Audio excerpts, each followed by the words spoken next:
السلام علیکم جی، کیا حال چال ہے؟ امید کرتا ہوں آپ سب ٹھیک ہوں گے۔ میں آپ کا دوست ڈاکٹر حمزہ۔ تو یہ ایک بکری ہے، اس کے ٹیٹ کو مسٹائٹس ہوا ہے۔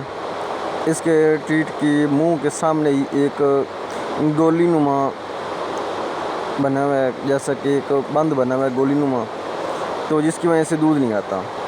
تو کسان نے پہلے اس میں ٹیٹ سفن یوز کیا ہے۔ ٹیٹ سفن یوز کرتا ہے جب اس وقت دودھ آتا ہے، ورنہ پھر سے بند ہو جاتا ہے۔ تو ہم نے اس کا ایک چھوٹا سا آپریٹ کیا ہے۔ اس کے لیے ہمیں ضرورت ہوتی ہے ایک عدد سرجیکل بلیڈ۔ سب سے پہلے سرجیکل بلیڈ کو آپ اس سے ایک کراس کی طرح کا نشان بنائیں ٹیٹ کے بالکل منہ پر۔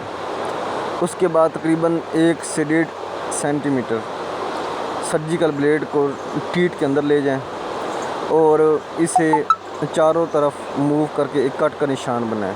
کٹ کا نشان بنا کر اسے گولائی میں موو کریں اور یہ دیکھیں تھن میں سے دودھ آنا سٹارٹ ہو چکا ہے، اور اس میں سے ایک بالکل ہی معمولی مقدار میں بلڈ ہو سکتا ہے۔